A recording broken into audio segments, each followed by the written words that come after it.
Happy Tuesday. I miss you guys already.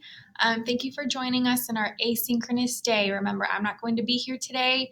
It's all recorded lessons and then your assignment on Schoology for you to complete on your own.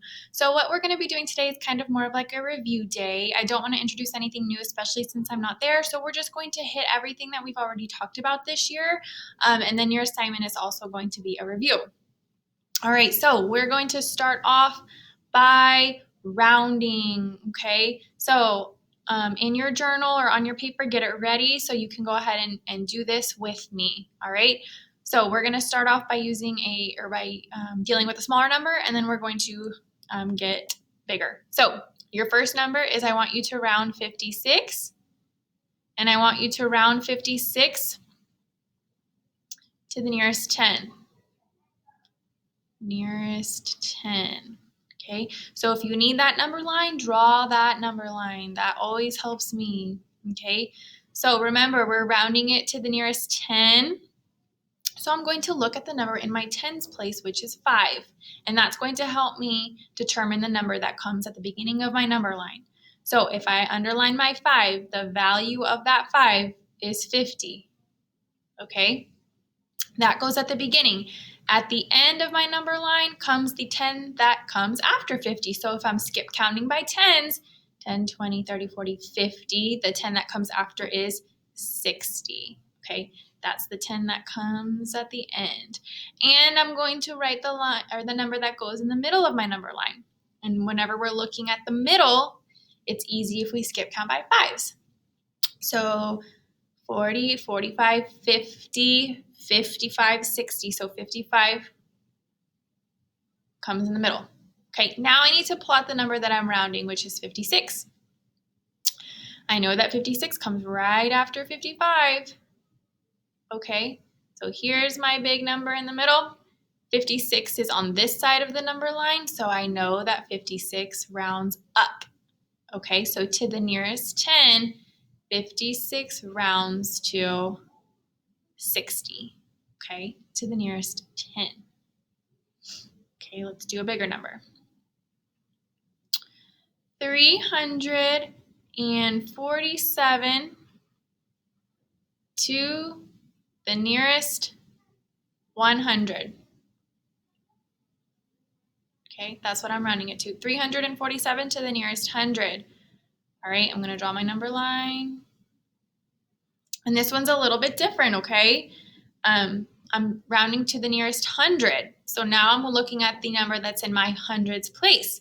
Well, 347, I know that the 3 is in my hundreds place, okay? The value of that 3 goes at the beginning of my number line. So the value is 300, okay? The value is 300. Now the end of my number line is the 100 that comes right after 300. So when I'm skip counting by hundreds, 100, 200, 300, 400 comes at the end, okay? And the number in the middle, it's not going to end in 5. So when I'm rounding to the nearest 100, now it's going to end in 50. So let's say I'm starting with 200. The middle is 250. 300, the middle number is 350. Okay? So I have my beginning number, my middle number, and my end number. Okay? Now I need to plot 347. Now I'm plotting 347. Okay, 347 I know is less than the middle number. I would say it's probably right here. So I'm plotting 347. Okay. It's on the left side of my middle number, so I know that 347 is going to round down. So 347 to the nearest 100 rounds to 300. Okay, very good. All right, we're going to practice some addition. Let's do 281 plus 527. Okay, pause this video and go ahead and answer this question. 281 plus 587.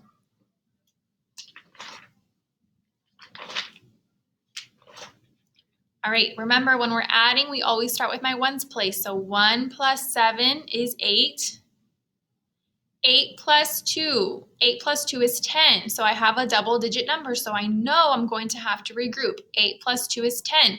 The number in the ones place is a 0, and then I'm regrouping my 1. Okay? Remember, all three of these numbers need to be added together. So 2 plus 1 is 3, and 3 plus 5 is 8. 808 is your answer. Okay? 808.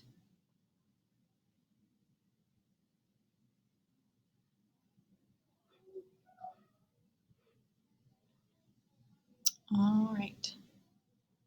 Let's do one more. Oops. Okay, let's do 679 plus 287. Okay, so go ahead and pause this video and work this problem out. All right, so I'm going to start with my ones place. 9 plus 7.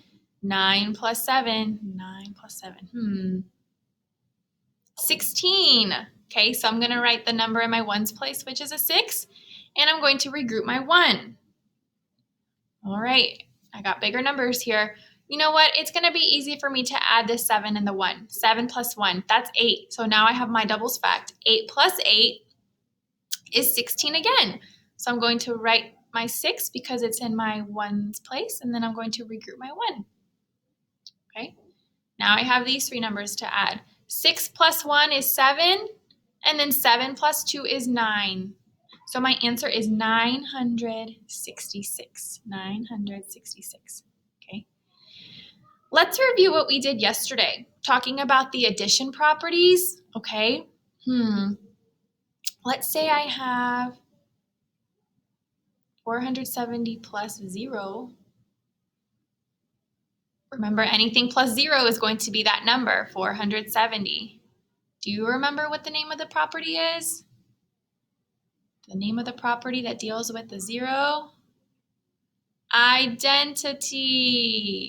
I hope you remembered identity property. Okay, that means any number plus 0 is always going to equal that number. Identity.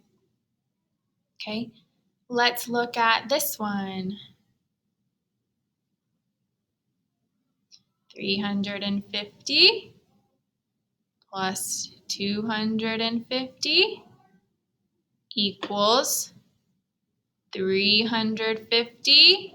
What goes at the end? Plus 250. Who remembers what this property is called?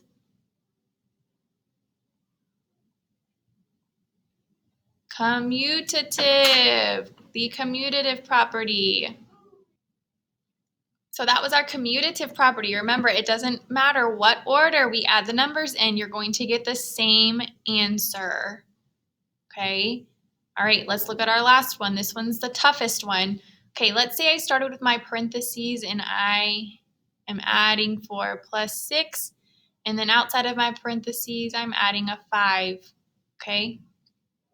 I know that yesterday I had you find the sum, but remember, if we rewrote the equation on this side of the equal sign, it doesn't matter what order it goes in now, as long as I have the same numbers somewhere in that equation. So 4 plus 6 plus 5 is equal to, and then I'm going to switch the numbers up. So this time I'm going to put a 5 in the parentheses, and I'm going to keep the 4 in the parentheses, and now my 6 is going to be outside of the parentheses. Okay, I know it looks a little crazy, but let me show you how you can figure it out. I'm going to separate them.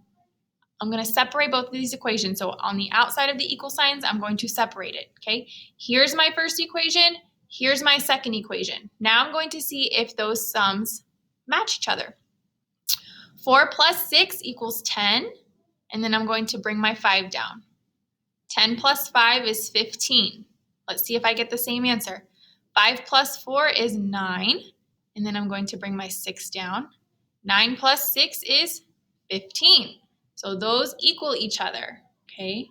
That's how we figure out, or that's how we do the associative property of addition, okay?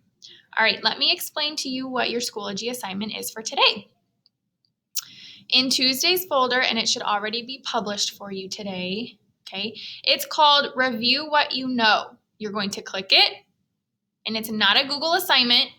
What I did was I pasted the one of the pages from your book into Schoology. So I'm going to pretend that I am taking it as one of you. And here are the instructions. Happy Tuesday. For today's assignment, you are going to review what we have learned so far. For each question, type your answer in the text box below. Yes, I know that the first question is actually question number 13, not question 1. It starts with question 13. Okay. Okay. So here is your page. If you have your math textbook, you can open it. You can open it to show your work in, but I need you to write your answers in the text box anyways, okay? So, for example, if you're doing this assignment, you'll start with question 13 and you'll solve it. Ian did some chores for his neighbors. He earned one $5 bill, two $1 bills, 3 dimes, and 2 pennies. So either in your book or on a sheet of paper, you're going to add that money up, and one of the answer choices is your answer. It could be these 3, or your answer could not be there. Sometimes your answer was not going to be there. So whatever you get for question number 13, you'll write the answer letter. Now, I don't know what the answer is. I'm just pretending it's A. Doesn't mean it's A. I'm just pretending, okay? Then you'll press enter, and then you'll do question number 14 and write the answer, okay? So you'll do that for all 6 of your questions, and when you're finished, you will press submit, okay? Make sure you take your time. After you finish all of that, your last task is to get on ST Math for 20 minutes today, okay? For 20 minutes. Now, today is day 2 on the Discovery schedule. You have PE, all right? So you remember there are no live lessons, so you have PE today, okay? I hope you guys are having a great day. I miss you, and I can't wait to see you tomorrow. Bye.